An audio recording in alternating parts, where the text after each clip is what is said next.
Headlights. The Gen 2 R1S has some pretty neat headlights compared to the Gen 1. And Gen 1 was already pretty cool. The first thing you'll notice is how they've kind of added some characteristics. You see the little angle there.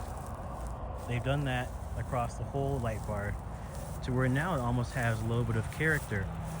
Not saying the Gen 1 with the flat DRLs, those still look awesome.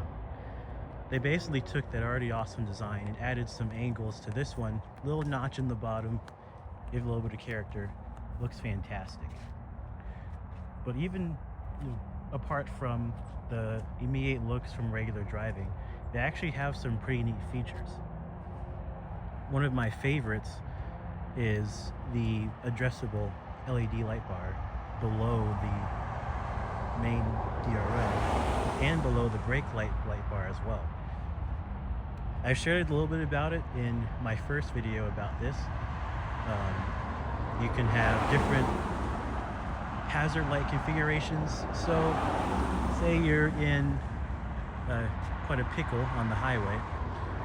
You've blown a tire. Your tire is now flat. You didn't blow a flat tire because you can't start it flat. Anyway, you've blown a tire and you're stuck in, let's say, the right lane. Well, the addressable LEDs can actually kind of act directionally. So while you're waiting for a tow or someone to come and assist, the lights can actually be telling the people in front of you, or more importantly behind you, move to the left. Kind of like different traffic signs go. So the way you do this, let this Bronco go by.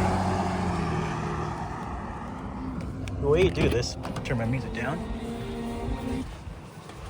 Hit the hazards up top like you normally do. Then you come down here and hit the car controls button where you do your lights, frunk, charge port, etc. Hit that right there. Now you have great control over the blinkers. So right now it's just doing the typical, regular blinkers, which is useful in basically all cases. But say you want to direct traffic behind you. So I'm on the right here. We'll pretend that this is the right lane and that I've blown a tire and I want people to go around me, or to know that they should go around me. So I'll hit here, hit that, and I'll hit this right here. There are 3 different settings. You can have this one. So now it's telling people to go to the left. And I'll show you what that looks like outside. For Expedition, although Chevy Suburban is better. So this is what it looks like on the outside. You see it's directing to the left. The same thing happens on the front.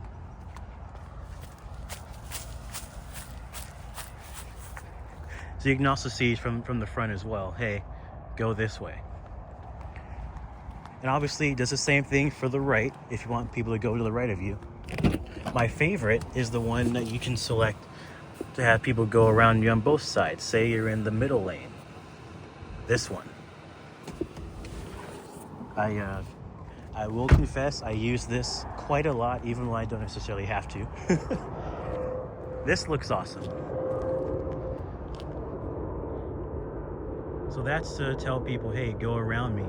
Or you can use it as a kind of, extended hazard, if you will. Let me show you the front.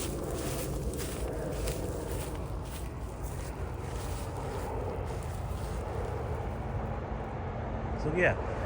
And then, again, in addition to these extra hazard, settings you can have, you still have the traditional faster blinker for basically all cases. That's pretty much all you need. But these are great for additional help in, direction. So I'll turn that off. There we go. Now, one of my other favorite things is the ability to, through Rivian updates, Rivian software updates. Rivian updates is a YouTube channel my friend runs. Thanks to Rivian software updates, you can actually have certain little special occasion things to do with those LEDs. Pretty cool. And then those lights that come on, the headlights come on after it locks, so I can see where I'm going in the dark. Pretty nice setting as well. I think GM cars do that already. The reverse lights come on too, which GM also does, kind of annoyingly. Anyway, it does at the back too. So they lock it again. Pretty cool. And there goes those nighttime lights they have on. There's the unlocking animation. One more note about the signals, or hazards, they're both. And on Gen 1, the hazards were actually part of the cool stadium lights here. The outline was also the blinker. For Gen 2, they moved the blinkers down, and I'll explain why in a second.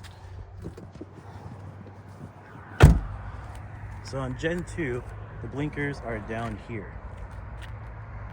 I believe in Gen 1 that used to be where the fog lights went. I think they've now made the main light hub actually bright enough to, basically account for fog lights too. That's what I assume. So the reason that they changed it, you put back show and tell. That keeps all of the nice lights on for videos or showing off. So the reason that they changed it is actually due to regulations. So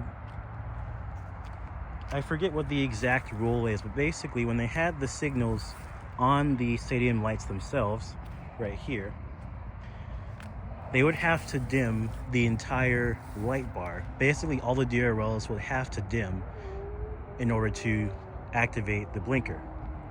And it looked kind of ugly when it happened, because you could look if it's winking or something like that. It looked kind of wacky. So what they did to preserve the nice DRL look at all times, they moved the signals down to the bottom. I think that was I'm torn on that. I love how the lights look with the signals on the stadium headlights themselves, but I do understand the reason to move them down. And I kind of agree, actually really agree with that design change. So you have both safety and functionality still. So I think I like that a lot.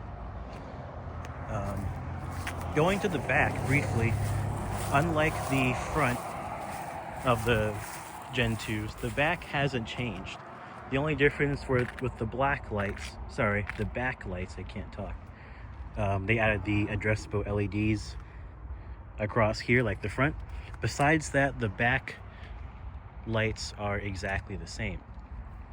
Same double line here and here for the top, and same regular light bar there. The last thing I'll talk about is the charging animation. I'll show a quick clip of how it looks in this charging right now. This is what it looks like when you charge it. It shows the current state and it's showing the progress it's making to full. Pretty awesome. Gen 1s did do this, but it was only using the main light bar here. So the main light bar, which used to be flat in Gen 1, would show progress, and they changed it to where you can keep the DRL on, or in general just not use that for charging. Now it's the addressable lights below. Gives it a more tight look. I think I like that a lot. And again, same for the back. The back utilizes those new adjustable lights down there. So that's pretty much a quick overview on Gen 2 lighting. In addition to things that have changed, some things that didn't change. One of my favorite features, need some extra light, you can come back to the car menu right there and hit these buttons on each mirror. Both of those are actually lights you can use to help see it right there. And it's hard to see too much because we have all the street lights here, but when you're in the dark, it's actually really useful. So yeah, that's pretty much it. I think my next video will either be on the interior or the wheels. I can talk about these wheels forever. So stay tuned for the next video. This is a short one.